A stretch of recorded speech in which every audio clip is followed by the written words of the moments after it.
Welcome to the Good Old Days of Radio show. This is John Tefteller, your host, and we haven't had an episode of the Red Skelton show for a while.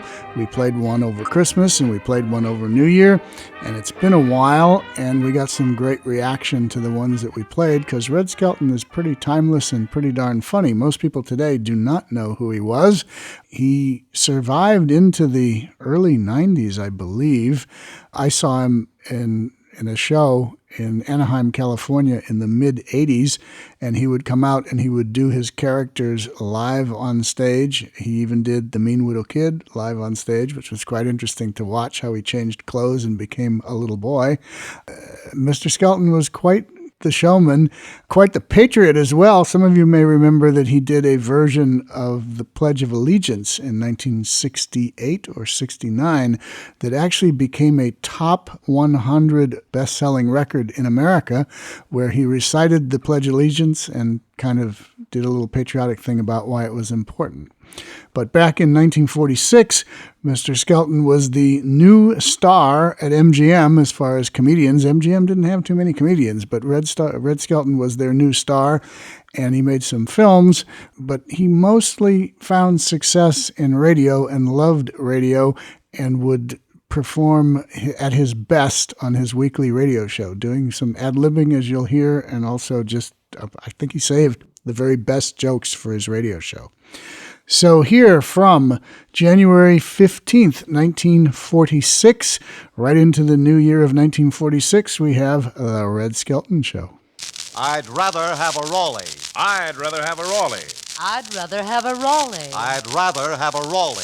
Because Raleigh are right. Right for taste and right for throat.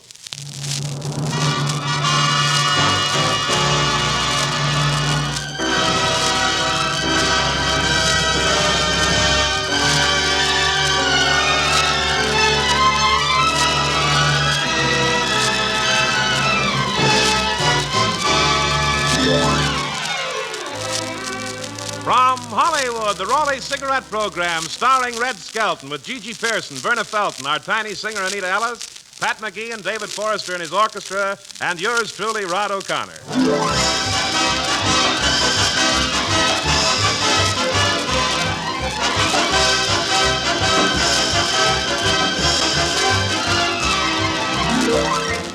It's a pleasure to bring you Metro-Goldwyn-Mayer's popular comedian and the star of the Raleigh Cigarette Program, Red Skelton.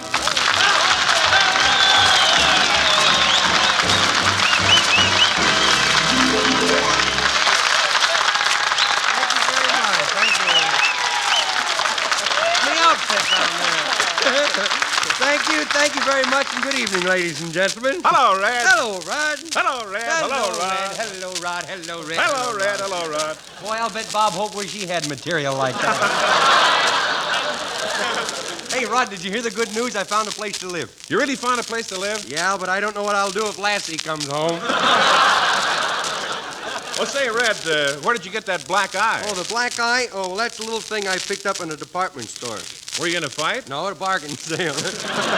Boy, clothes are really sure hard to get. You know, I went into one men's store, and I told the clerk that I wanted a new suit. What'd he say? Oh, nothing. He just stood there in his BVDs and laughed. Well, you know, you should have bought something for this nice California spring weather. Yes, have we? Spring weather. You know, it's been so cold out here in California. The other night, Veronica Lake frozen over.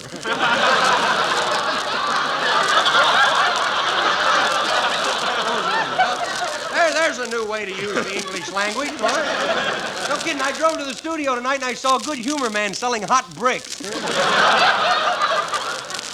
Well, you know, I read where you're going to Philadelphia tonight to present the Poor Richard Award to Ted Gamble. That's right. Good old Philadelphia, the home of independence. Yeah, with a branch office in Reno. Reno's the world's largest separation center, you know. Well, you know, Poor Richard was Benjamin Franklin. Yes. There was a great man with great sayings. Yeah. You know, I love his saying, an apple a day keeps the doctor away. Yeah, the United Steelworkers are using one of his sayings as a slogan. Strike while the iron is hot. Great saying. Hello, Red. Hello, Rod. Say, hello, Dave. Say, where'd you get the black eye? Oh, the black eye. Well, I'd rather not talk about it. It wasn't important. What'd you want to say, David? Well, speaking of Benjamin Franklin, have you heard the saying, a fool and his $51 soon part if he's a gun collector? Yes, I heard that. Well, say, when you were held up, Red, were you nervous? Nervous. I was shaking so bad. I had a glass of milk, and I stuck my hand up, and when I pulled it down, I had a pound of butter. Well, what kind of a gun is a P-38 Luger? Well, you've heard of guns that shoot 3 miles and then throw rocks at you? Yeah? Well, one of these guns shoots 3 miles, throws rocks at you, and then fleeces up the area. Hello, Red. Oh, hello, Anita. Say, you look a little nervous. What's wrong with you? Well, when I got to the studio, some man chased me clear across the parking lot. No kidding. That's awful. Did you see who it was? No, it was too dark. But I fixed him. I pulled off my shoe and hit him in the eye.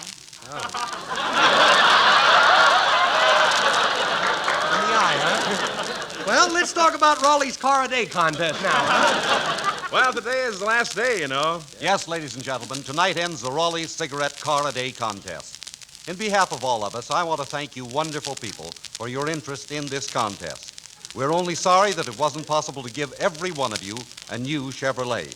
But we do have a couple of more winners. Here's the winner of January 11th, Miss Norma Spaulding of Indianapolis, Indiana. Congratulations, Miss Spaulding.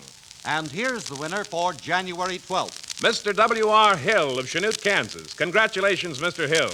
More winners will be announced tomorrow night on the Hildegard Show. Be sure to listen.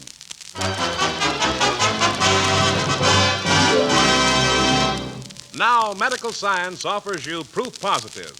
Yes, medical science offers you proof positive.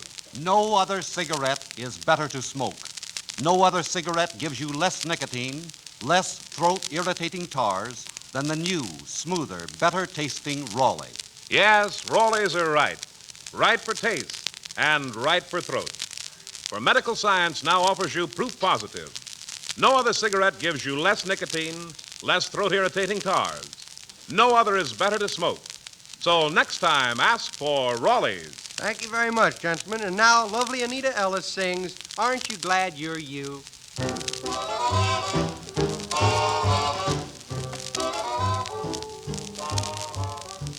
Every time you're near a rose, aren't you glad you've got a nose? And if the dawn is fresh with dew, aren't you glad you're you? When a meadowlark appears, aren't you glad you've got 2 ears? And if your heart is singing too, aren't you glad you're you? You can see a summer sky, or touch a friendly hand, or taste an apple pie. Pardon the grammar, but ain't life grand? And when you wake up each morn, aren't you glad that you were born? Think what you've got the whole day through. Aren't you glad you're you? You can see a summer sky, or touch a friendly hand, or taste an apple pie. Pardon the grammar, but ain't life grand? And when you wake up each morn, aren't you glad that you were born? Think what you've got the whole day through. Aren't you glad you're you? Aren't you glad you're you?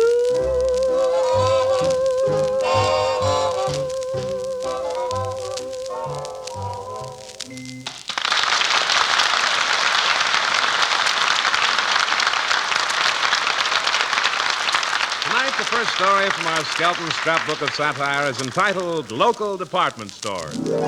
Our characters are fictional. If there's any similarity to persons living, they must be characters.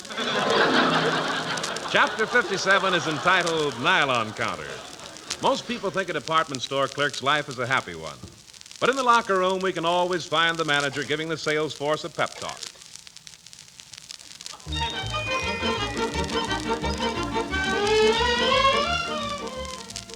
Good morning, good morning. I wasn't the traffic awful this morning. Cars were parked so close that... Goodness me. Well, cars were parked so close this morning. I don't know what I'm doing in the music department here. You know, I stuck out my hand to make a left turn and somebody shook it. Stole my engagement ring, too. Mr. Numbskull, do you realize that you're late again? What's your excuse this time? I had to go back for a package of Raleigh cigarettes. Now, let's see you bowl me out for that one. Go ahead. Well, in the future, be on time. Oh. We're installing a new time clock. If you punch it late, it punches you back. Yeah. Now, clerks, pay attention. Today is the opening of our big clearance sale. Oh. Miss Dowd, you'll be in women's shoes department. Yes, sir. J. Newton Numbskull, Yes, sir. you'll work the nylon stocking counter. Holly Vogue nylon stocking counter? You mean Murder Incorporated. You can't do this to me. I was assigned to limited duty. Other men have done it. What did you say? I said other men have done it. Yeah, but they were expendable.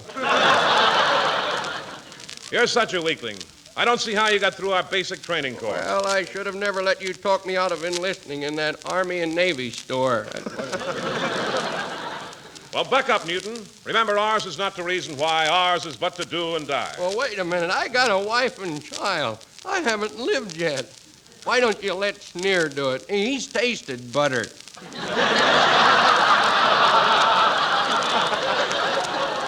I'm sorry, nylon stockings. Oh, you can't do this to me. I'll do anything you say. Even water your carnation in your lapel during my lunch hour. But please, don't you realize I'm not a strong man? Remember what happened to Quigley? Oh, it was horrible, it was. He didn't last through 10 sales. And I saw those women outside when I came to work this morning. Spike heels and long red fingernails. They ain't human, I tell you. They ain't human. I beg of you, don't put me on the nylon counters. You slapped me. I'm sorry I had to hit you, old man. But you have your orders. If you don't carry them out, I'll have to assign you to KP. No, not Kitty's plaything. No.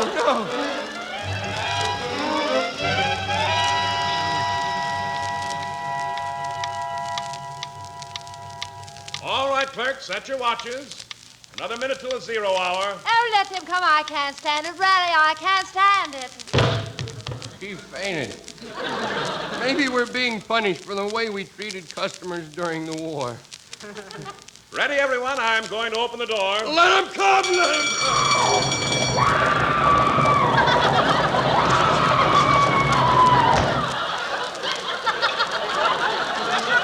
Sold out again.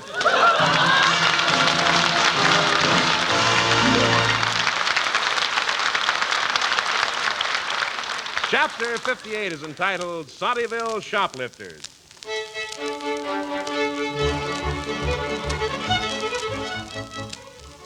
At one time or another during our shopping career, we've come in contact with a clerk who's inefficient, or slow, or appears stupid, or Clem Kadiddlehopper.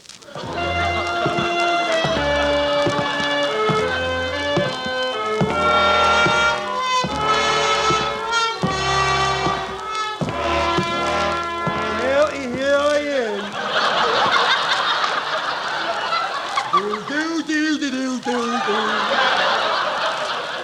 Let it snow, let it snow, let it snow. Well, I better get ready for the big sale today. I'll check the cash register here. Now, let's see. How much have we taken in so far today? $3.50. Another $1.50, I can start working for the store. Boy, what a sale. Everything is 50% off. Except me, of course. I'm 100% that way. Oh, here's a customer. Howdy doody, ma'am. What can I do for you, Well, I don't know just yet. I'm trying to pick out something for my husband's birthday. If you were my husband, what would you want? A divorce if I could get it.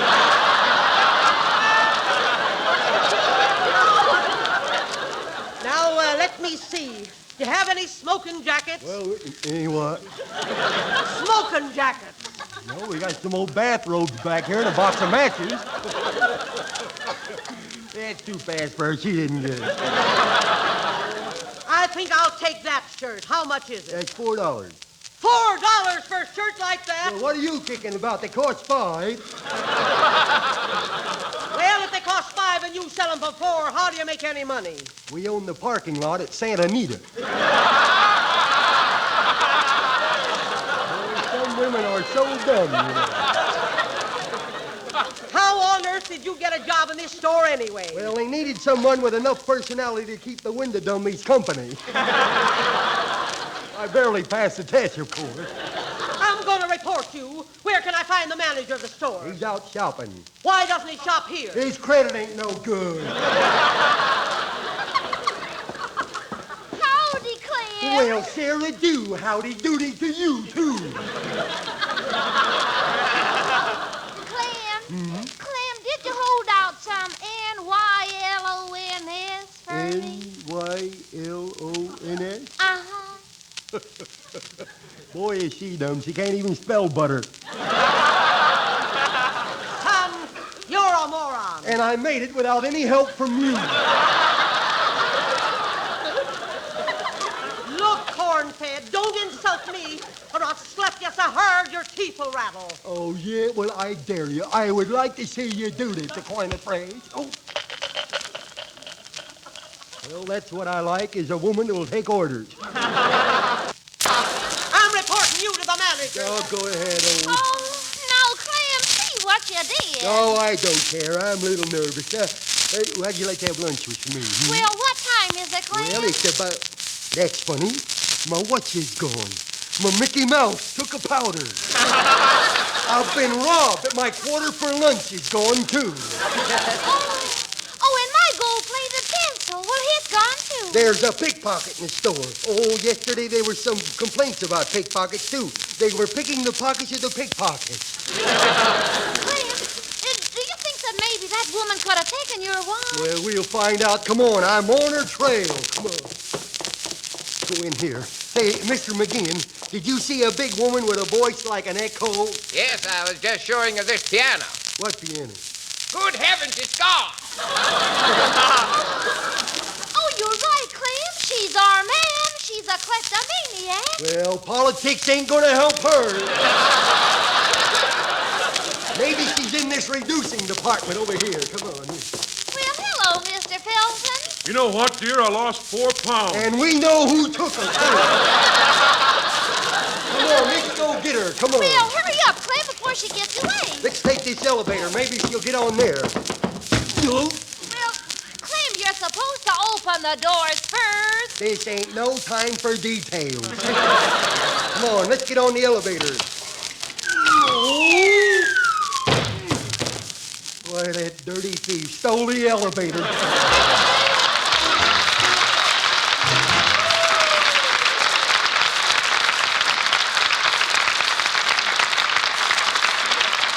Now, medical science offers you proof positive. Yes, medical science offers you proof positive. No other leading cigarette is better to smoke.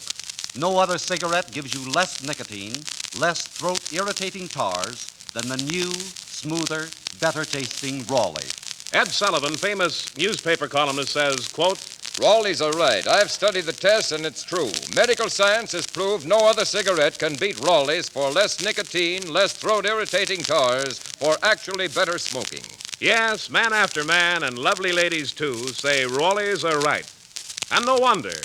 Exhaustive scientific tests of America's 6 biggest-selling brands, certified by 8 distinguished doctors, including eminent throat specialists, have just proved conclusively no other cigarette gives you less nicotine, less throat-irritating tars. No other is actually better to smoke. See if you two don't agree, Raleigh's are right. Right for taste and right for throat. Try Raleigh's. Enjoy Raleigh's rich tobacco. That milder, smoother, more satisfying Raleigh flavor. Remember, medical science now offers you proof positive. No other leading cigarette is better to smoke. No other cigarette gives you less nicotine, less throat-irritating tars than the new, smoother, better-tasting Raleigh. Now to Chapter 60, a new musical picture beautifully blended by David Forrester and his orchestra entitled Sympathy.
Chapter 59 in our Skelton scrapbook is entitled Children's Department.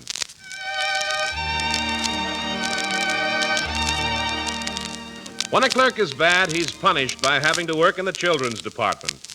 And it's considered capital punishment when a customer like Junior, the Mean Widdle Kid, comes in.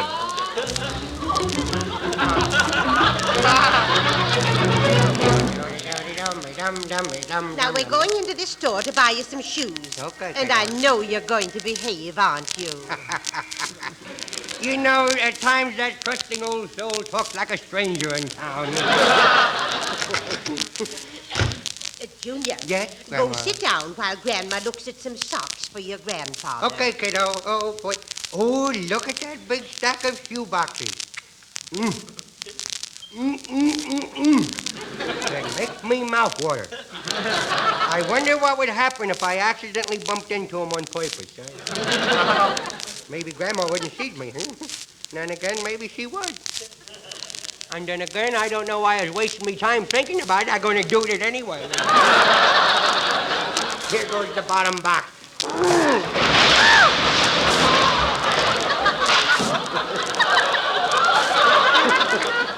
Experiment completed.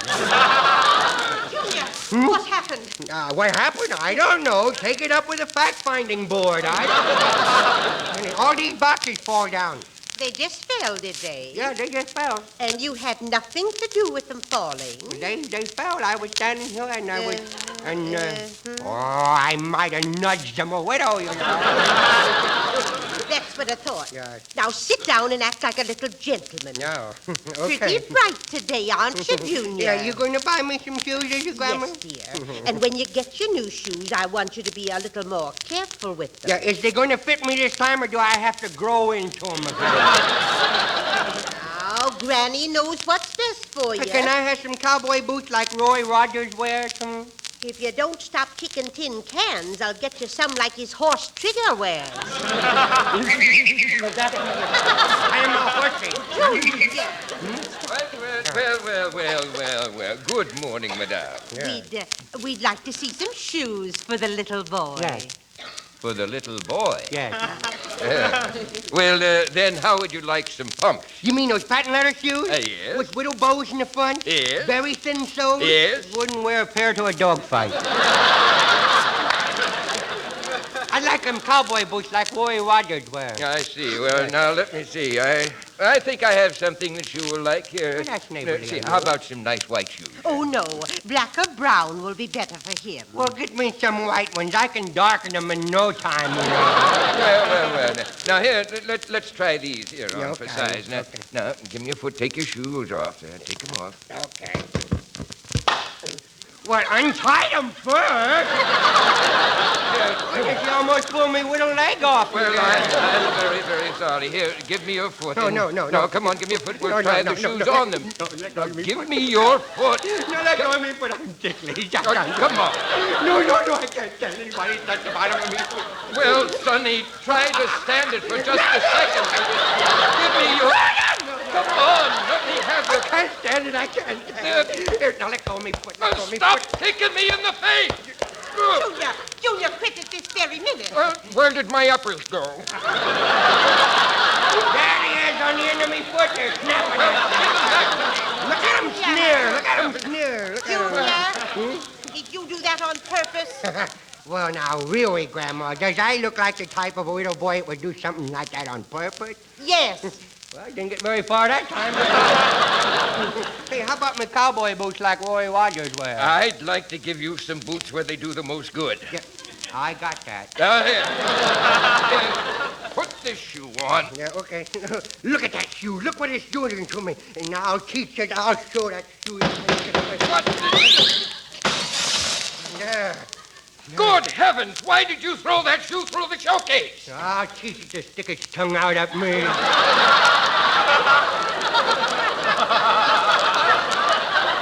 Anyway, I don't want shoes. I want a pair of boots like Roy Rogers wears. All right.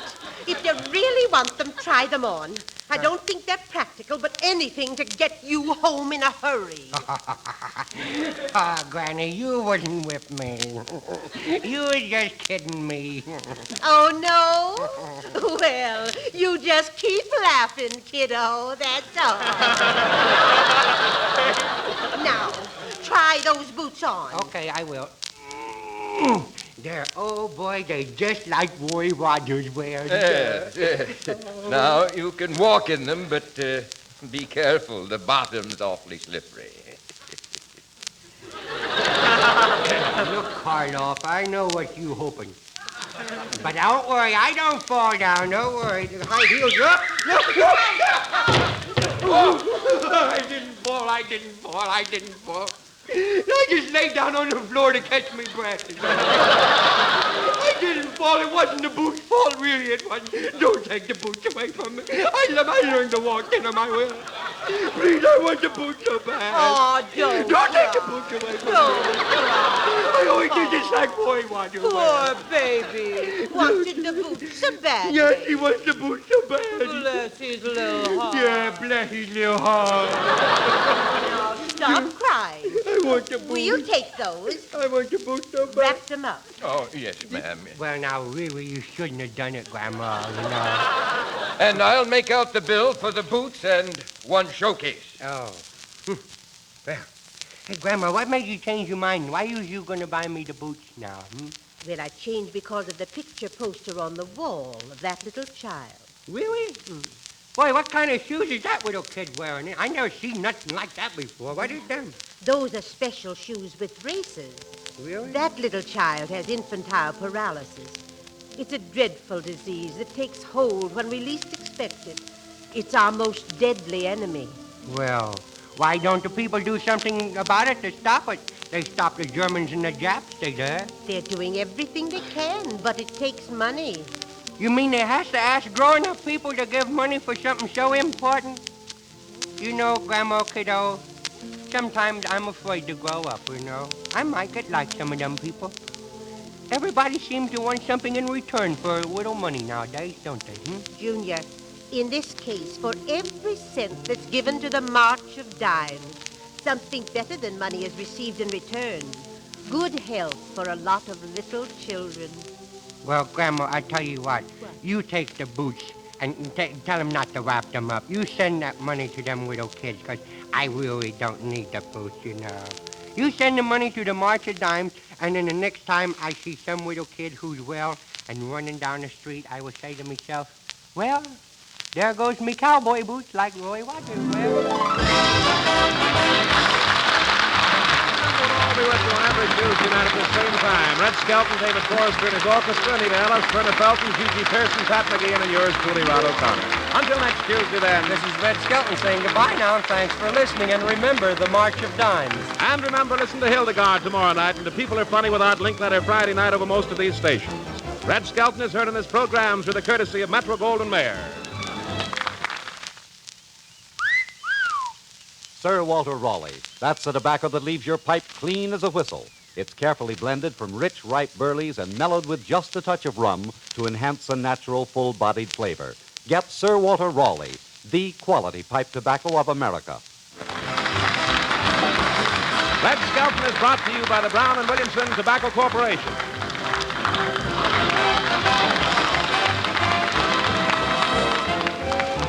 This is NBC, the national broadcasting company.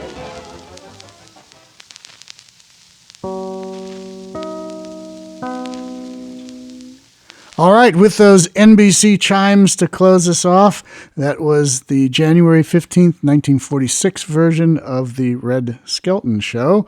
Again, talking about housing shortages, clothing shortages, and a little reference to Ed Sullivan. Did you catch the reference to Ed Sullivan, who was identified by the announcer as a famous newspaper columnist? Because for those of you who don't know, Ed Sullivan started out in the mid-30s as a newspaper columnist, continued in that role for many, many years, and then in the 60s became huge on American television, introduced the Beatles and all kinds of other acts to American television, and then kind of vanished in the early 70s. I don't remember if he died or he just went off the air. But anyway, that's Ed Sullivan, and he was referenced in this 1946 Red Skelton broadcast.